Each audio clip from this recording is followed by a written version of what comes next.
Hi there, this is Gary Jenkins again. Thank you for coming back and visiting my video. You can go ahead and subscribe, that'd be fantastic. I actually am very pleased with people who follow and watch, people who actually contact me on social media or leave a comment. And go ahead, leave a comment. Mark the bell so that you'll know whenever I have a new posting. I'd like to talk a little bit about faith. What is faith? I've had a lot of people say, oh, faith is a religious concept. No, faith has always existed long before religion. When you have a scientist who is making a hypothesis, they make something called a null hypothesis. What they're basically saying is, this is what I think, and I want to disprove what I think to be true. Okay, that's faith. I am going to act against something that I believe is true and try to prove that it's not. Very, very clever way that science sets that up. But, faith is just something as simple as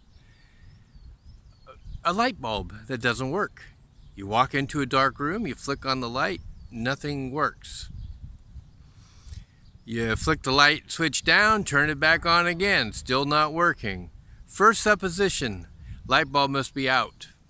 Turn the light off, go get the light, replace it with another like light, flick the switch, comes on. If it doesn't come on, next supposition.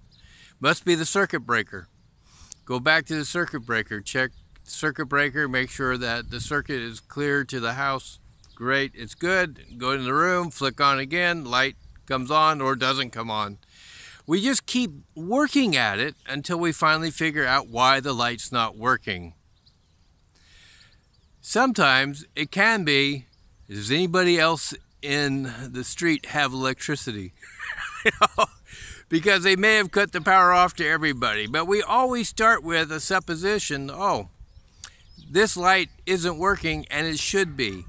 So now I need to do whatever I need to take to make it work. And that's as simple as anything else in life. Oh, I got allergies. So much stuff in the air right now.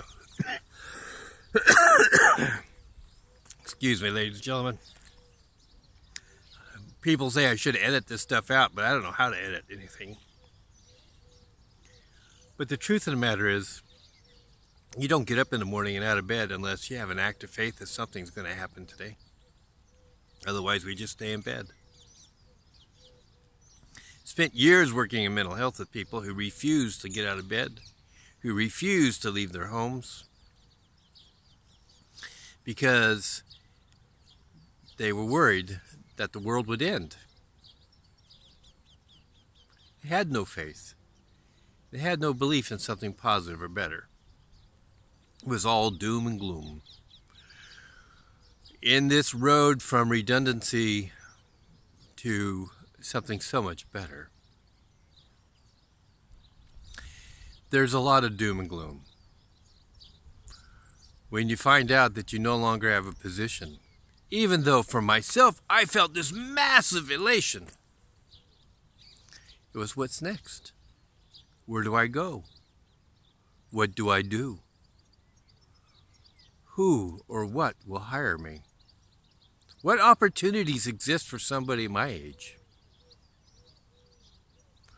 And yet it is that particle of faith that has moved me forward. And I'm sure many of you are moving forward. Maybe you're creating CVs, sending them out, putting them on Monster, whatever. Just trying to get the word out that you're looking for something. That you have what you have to offer. Perhaps somebody may want what you have right now to offer. If that isn't faith, what is it? And don't tell me it's desperation. Because desperate people do really desperate things. They steal, they rob, they commit crimes. What I love about most people is that they're law-abiding. They would no more take something from somebody that doesn't belong to them than they would in taking somebody's life. It's just not for them. I found it really interesting in the UK when I first came here. They had a television show where they were showing like police baiting traps.